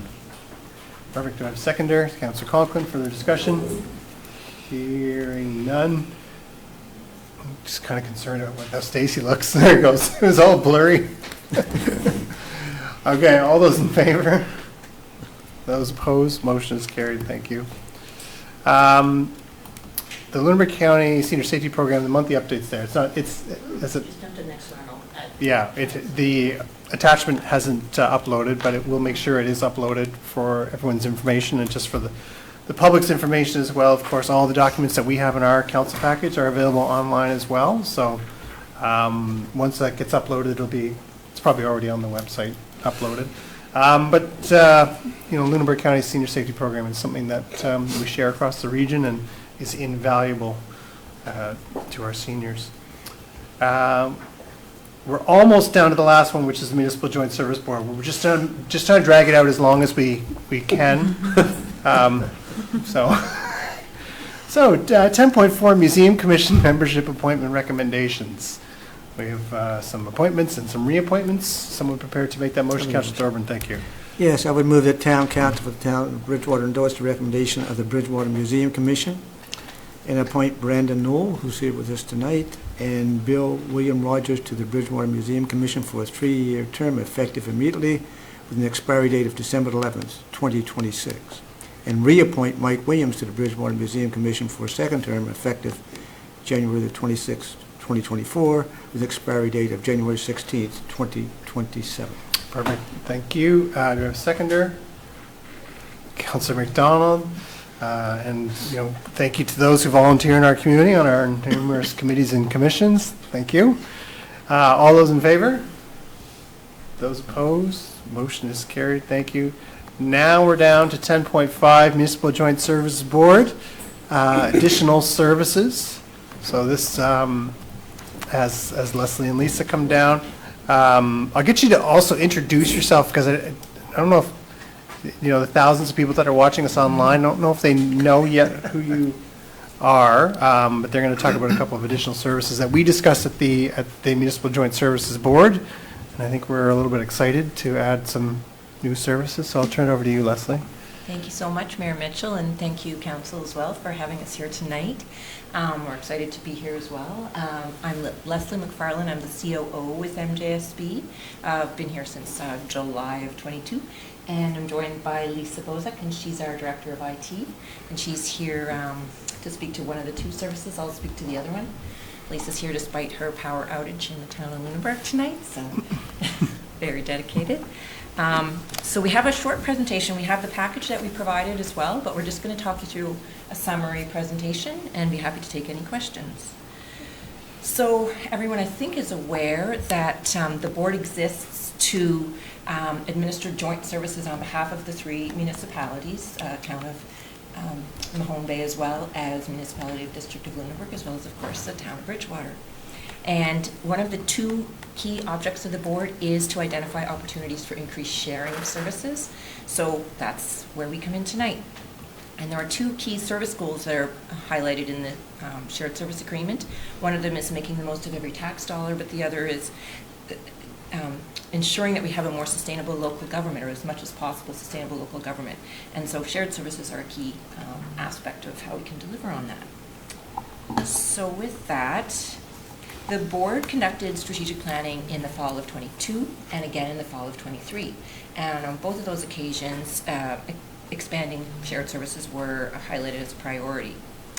The most recent strategic planning this past fall clarified the 3 same priorities that were identified in the fall of 22.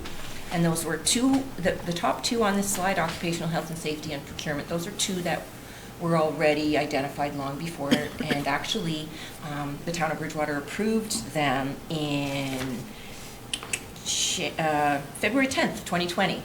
Those 2 services were actually both approved. And the process for approving a shared service is the board approves it. And if the board approves it, then it goes to each of the 3 councils, and each of the 3 councils needs to approve it. We need to have 2 of the 3 approving it before it would move forward. So at that time, town of Bridgewater and town of Mahone Bay both approved safety and procurement.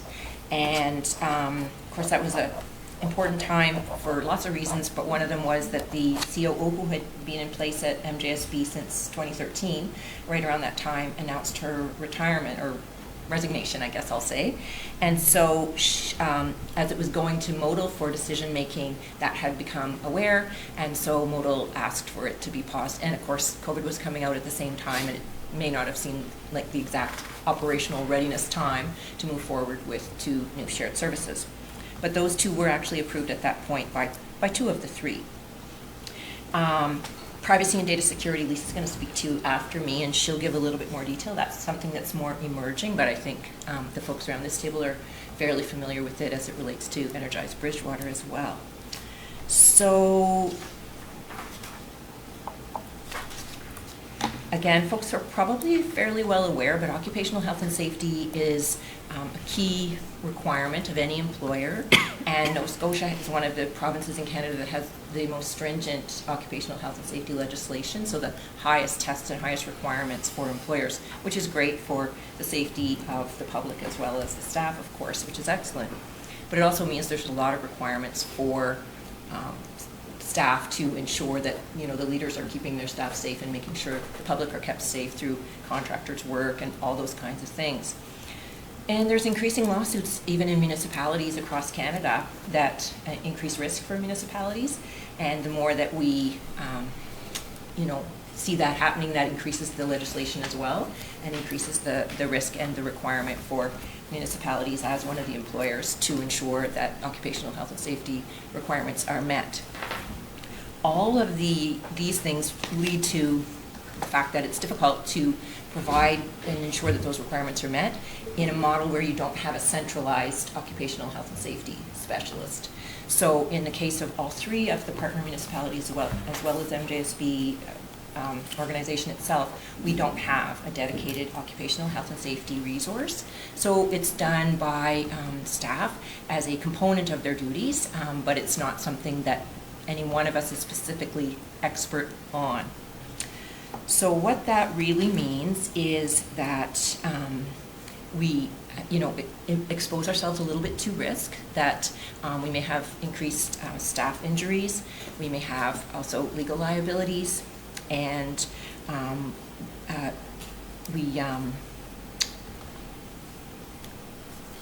think those are really the two main things. Some of the other municipalities in our area do have dedicated folks or part-time folks. Town of Lunenburg, Municipality of the District of Chester, Town of Yarmouth, the Yarmouth Queens, and many others do have a resource, whether they be full or part-time. Most of them are part-time, but like, for example, Chester has a 60% person. They're also the fire protection person. All right. So by having occupational health and safety as a greater focus, they talk about the benefits of a positive safety culture, which, you know, increasing the focus on something can only assist in improving that piece of that culture. So some of the slide highlights some of the benefits that can come from this. When we're looking at putting in a occupational health and safety specialist, we looked at specifically what the duties would include and would not include. Now, obviously, leadership would still be responsible for their own OHS policies and programs. They're required to do that, but the OHS specialist would be an advisor. They would guide the development of policies and programs and reviewing those on a regular basis. They would also be able to look at synergies between the four organizations, so that would save on, you know, 4 individuals in each of the 4 areas building independent programs, so there's some savings there. The specialist duties would include things like developing a program, I already mentioned that, providing strategic advice to leadership on OHS matters, ensuring compliance with OHS legislation, providing input to the policies specifically, acting as an advisor for the JOSH committees for each one of the organizations, analyzing trends and making recommendations, recommending best practices, policy improvement to partner organizations. They would lead development and implementation for appropriate training programs. They would lead us through safety program administration as well, so like the tracking and reporting on all of that. And they would also support WCB case management as a designated resource that would analyze and implement strategies to reduce risk of injury. And also, hopefully, over time, that may lead to helping to reduce the costs of the WCB claims that we're all seeing, and those costs are not going down.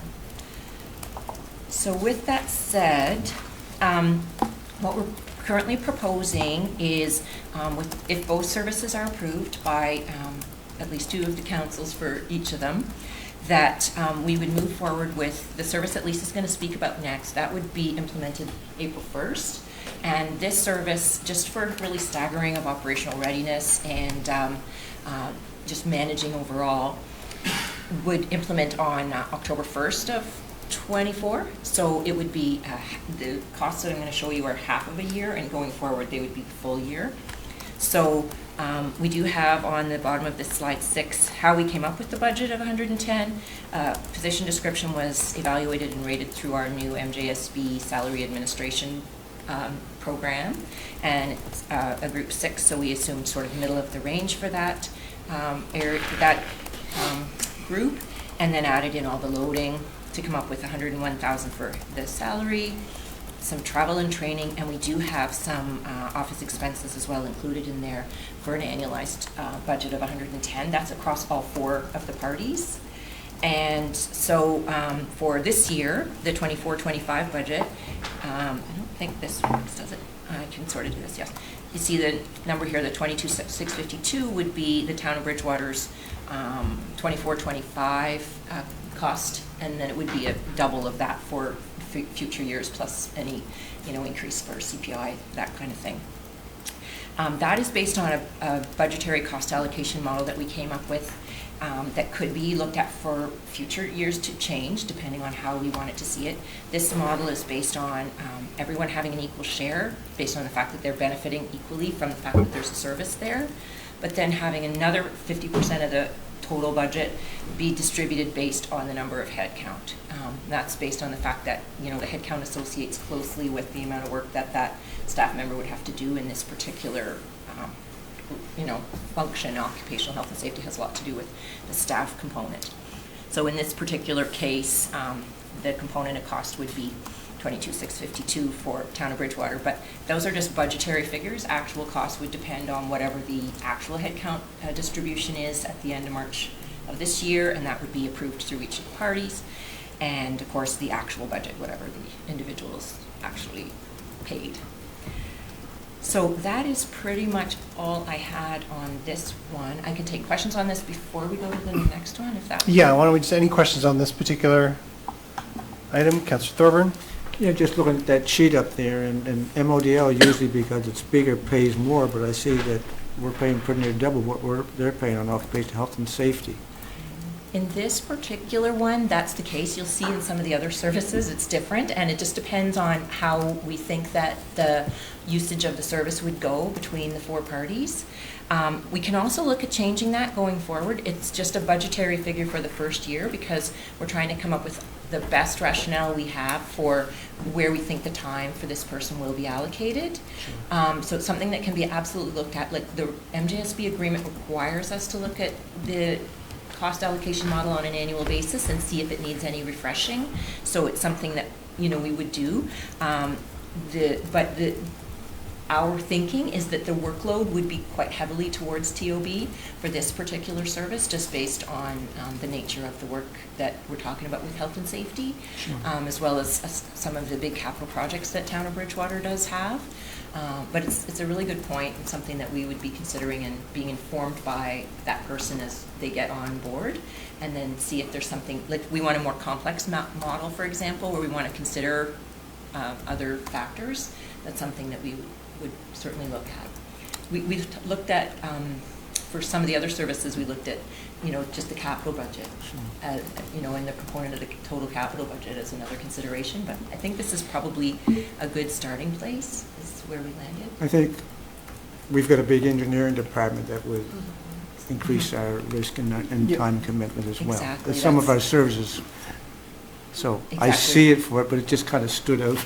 Yes. Yeah, it's not, we're not used to that, but I think it's because our staff numbers are, are more than twice as big in terms of staff complement, just because we have multiple departments that the others don't have. So I think that explains that. Councillor McDonald. Police is not included in this? No. Okay. Should they be? Is it something that police will be looking at as you go down this road in terms of occupational health and safety? No? Is it because you're more specialized and have your own? Oh, okay. And answers to that one. Other questions? All right, we'll turn it over to Lisa.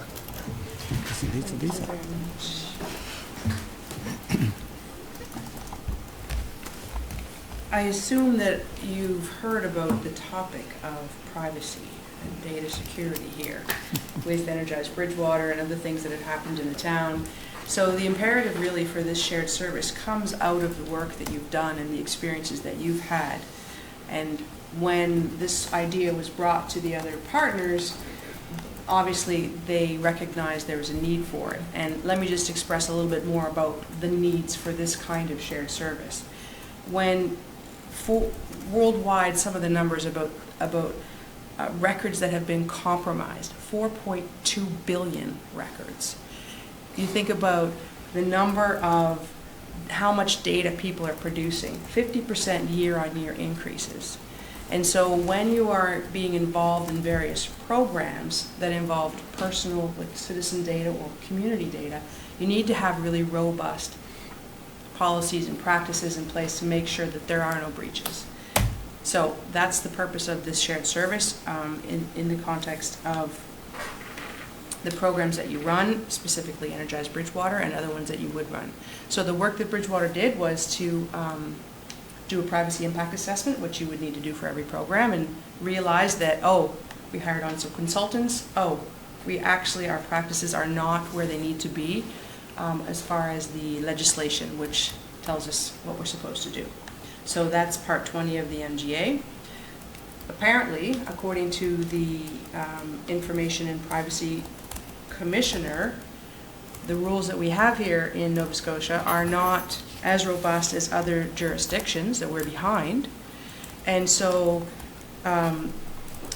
we could pretty much say that all of the partners aren't compliant. We haven't done a lot of research, but that leads us to the next question, which is, okay, if the IPC, their recommendation to make changes to the MGA so that we are more robust and then more in line with other jurisdictions, and her recommendation that there's actually privacy management programs are mandatory for public bodies, and that would mean the municipalities, then now is the time to get ahead of that. Now is the time to make sure that we are ready for big changes that may come in the legislation. Obviously for the town of Bridgewater that has to happen now because you're doing things right now. Maybe for the other partners it is the same. So change is coming, and it's not a great place to be when you've made mistakes or you've had breaches, and then you have to catch up. So the benefits of having the shared service, obviously improving the reputational and compliance risk that you would have here at the town and for the other municipalities. Getting ahead of the recruitment curve. In the last conversation that we had, there was some, if you're going to have to do it, and everybody has to do it, you want to be making sure that you get the best resources available. And what it does also, it shows that you're a leader in the area, and that builds a lot of your reputation in the space. And that's always a good thing. A big element of this shared service will be, a big element, let's say 30%, is FOIPOP, centralized FOIPOP coordination. And that for the other municipalities, that's a huge piece of work for their clerks.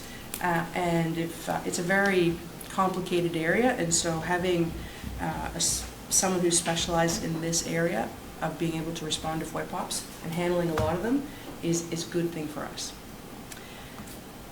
We also are going to have to take on, or let's say implement software. There's the software today, as you know, has a lot of AI in it, and so it can do a lot of things that we would have to do manually in order to categorize our data or tag the data with other information, to be able to put it into different places where you can protect it.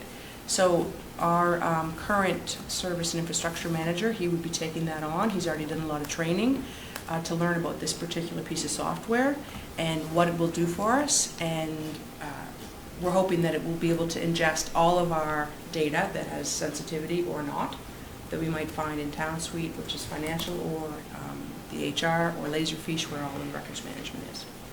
So when he learns that, he's learning it, he might as well share his knowledge with everybody.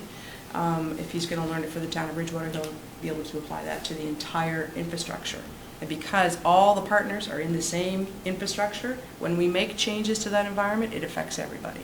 So what I'm leading us to here is that if the town of Bridgewater is going to be a leader, then the other municipalities as well can benefit from that leadership. We can all do it together, and we can be aligned in that partnership as we move forward. So I thought you might be interested to know how we would implement it. The recruitment for the privacy officer would start here.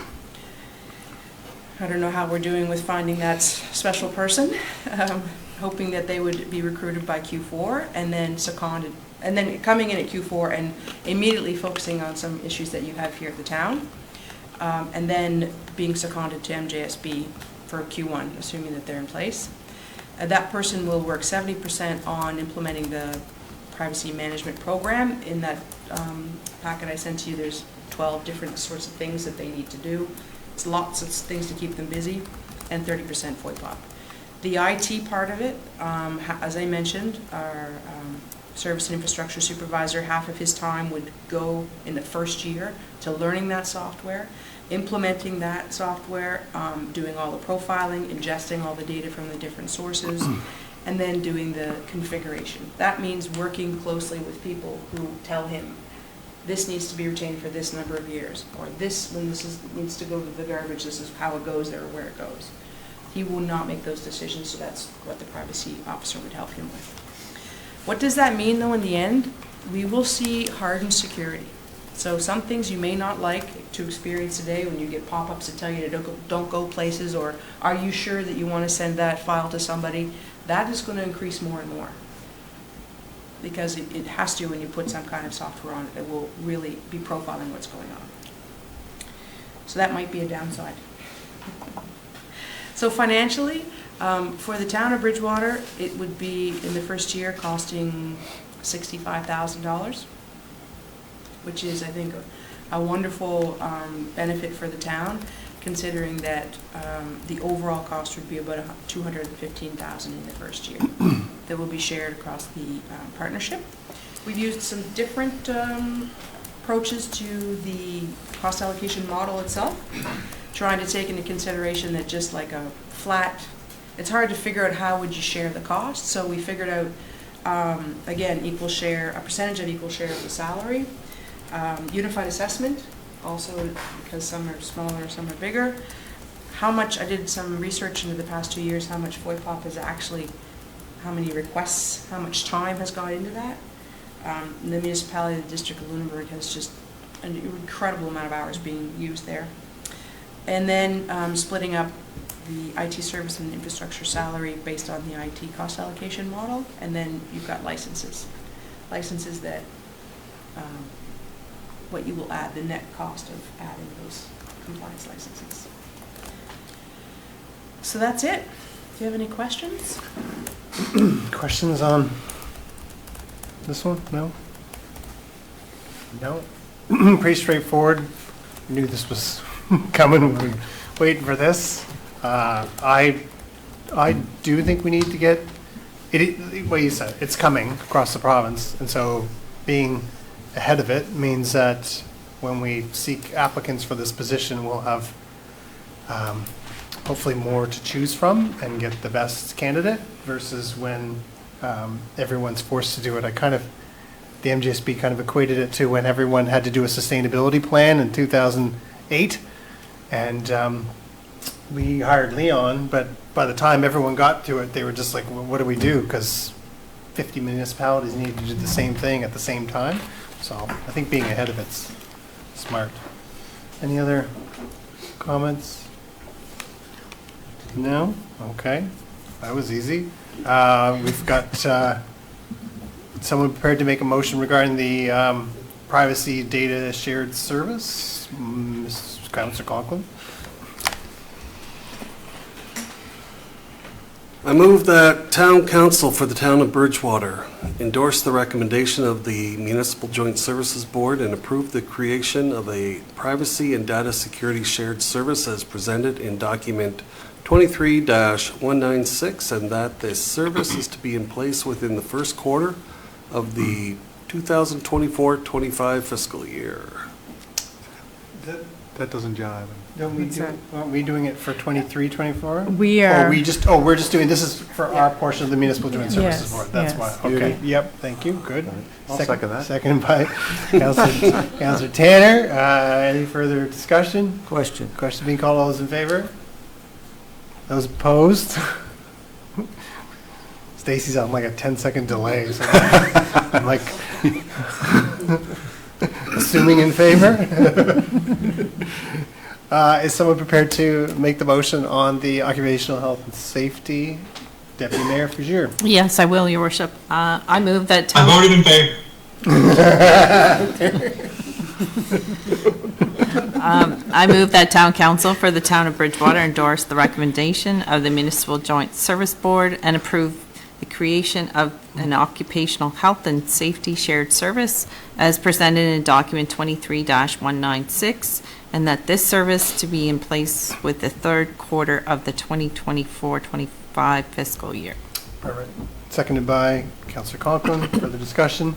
Hearing none. All those in favor? Those opposed? Motion is carried. Thank you. I think it's important for the public to see. This is, assuming that the other two municipalities are going to approve these are positions that will be shared, and when there's that sharing of these positions, there's a cost sharing. So it's incredible value to the taxpayer to get positions that may be out of reach for smaller municipalities. You think of ourselves and Mahone Bay. These positions may be out of reach, but to share these positions and the burden of their cost means we're getting that kind of service without shouldering the whole cost. So, kudos to both of you for a great presentation, and thanks to council for making those.